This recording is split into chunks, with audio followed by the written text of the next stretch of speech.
meu reino não é deste mundo. E no começo já falo, meu reino não é deste mundo.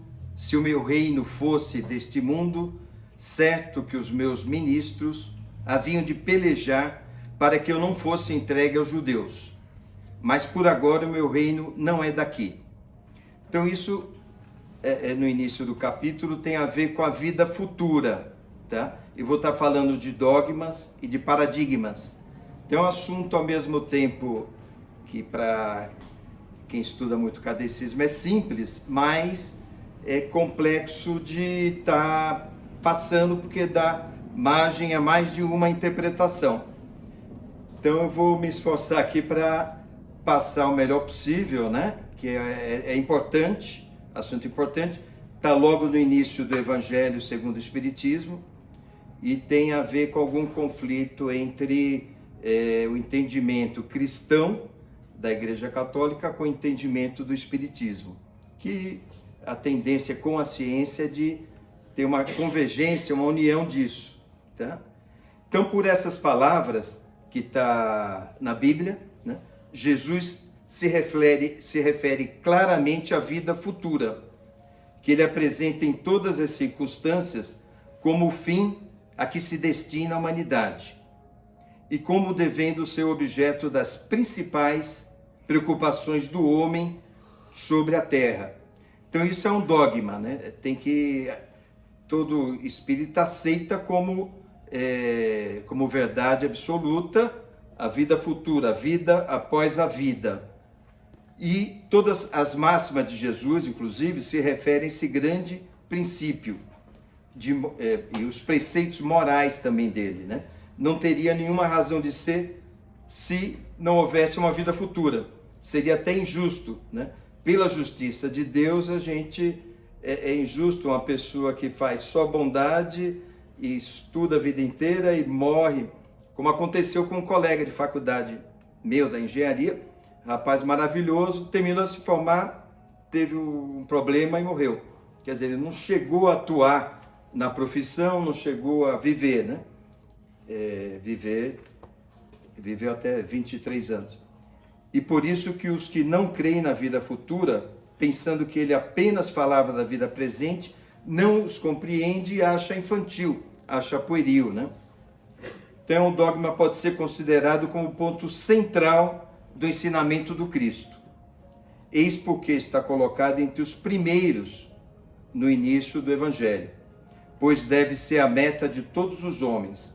Só ele pode justificar os absurdos da vida terrestre e harmonizar-se com a justiça de Deus.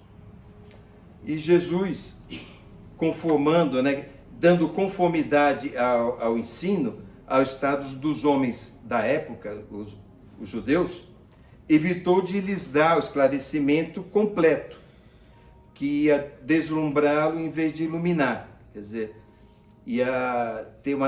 não ia compreender pela ignorância da época.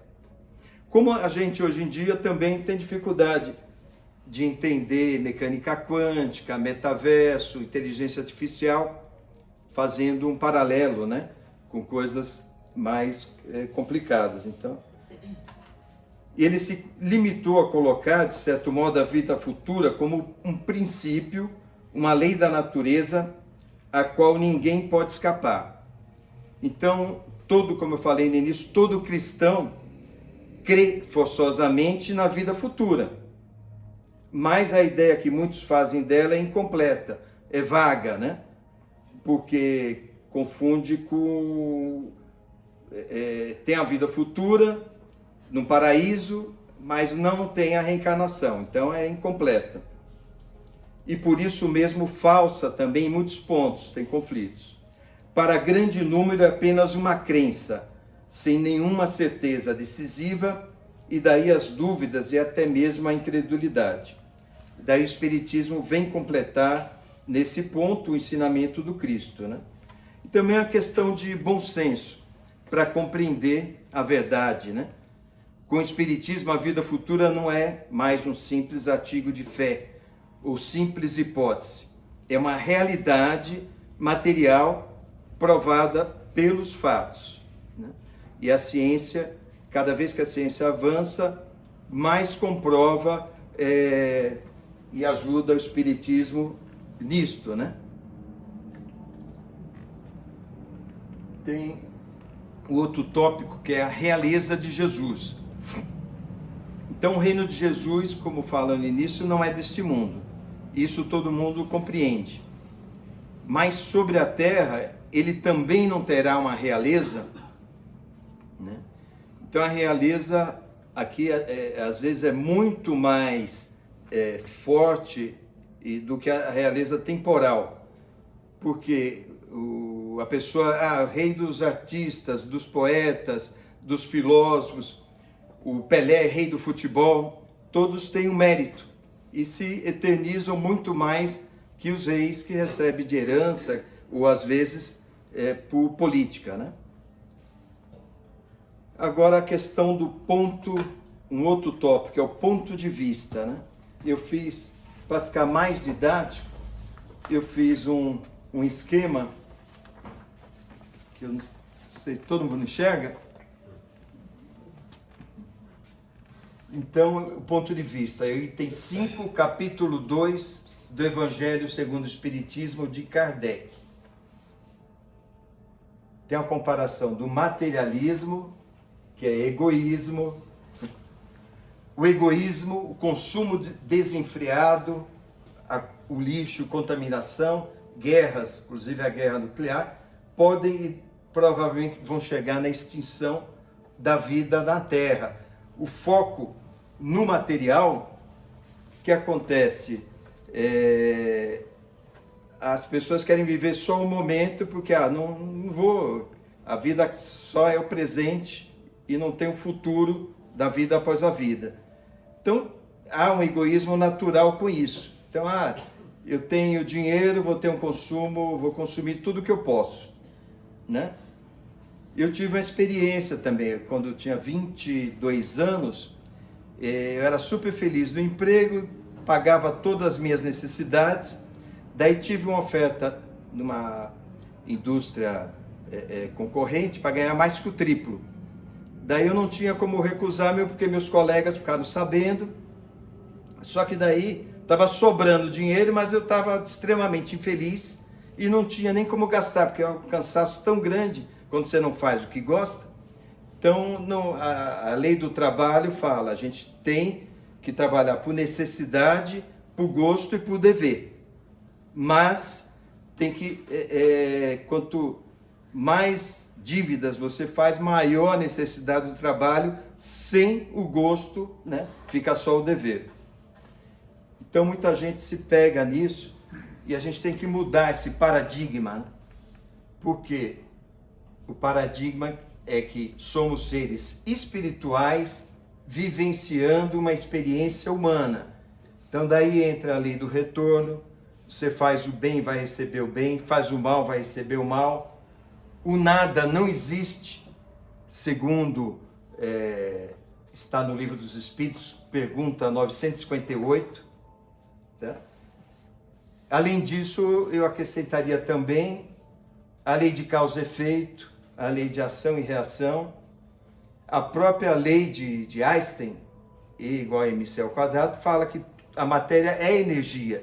Então, com isso, né, desbancou depois da Segunda Guerra Mundial, todo mundo, todos os físicos só utilizavam as 3 leis de Newton, que é muito mais simples, muito mais fácil de entender, e passou com a mecânica quântica a abrir um novo mundo, né? Completamente diferente, que está ligado, as leis do universo estão todas interligadas. Então, por isso que eu falei, quanto mais ciência, mais é provado as leis espirituais também. Então, pelo Livro dos Espíritos, o nada não existe. E de onde vem, na pergunta 959, de onde vem para o homem o sentimento instintivo da vida futura? Já o dissemos, antes da encarnação, o espírito conhece todas essas coisas e a alma guarda uma vaga lembrança do que sabe e do que viu no estado espiritual.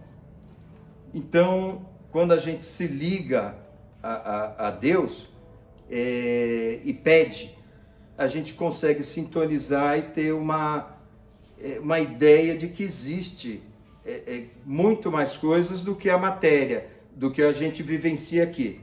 Mesmo porque, na pergunta seguinte, né?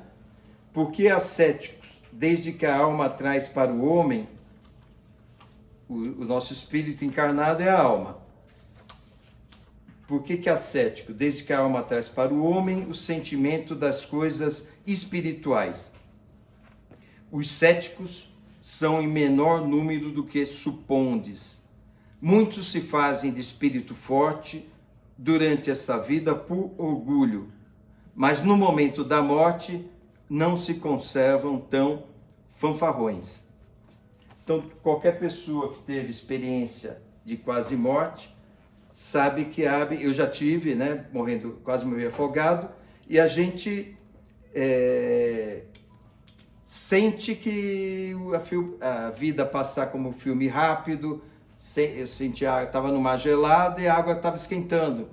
Então cada um tem suas sensações, mas todas as pessoas que teve EQM sabem que existe algo além, uma consciência que se desdobra, que a gente chama de espírito. Então, a consequência da vida futura decorre também da responsabilidade dos nossos atos. A razão e a justiça nos dizem que na distribuição da felicidade a que todos os homens aspiram, os bons e os maus, não podem ser confundidos. Deus não pode querer que uns gozem dos bens sem trabalho, e outros só o alcance com esforço e perseverança.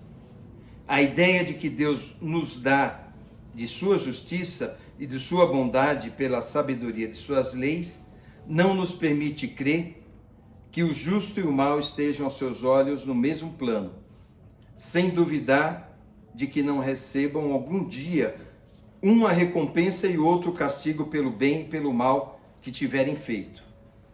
É por isso que o sentimento inato da justiça nos dá a intuição das penas e das recompensas futuras.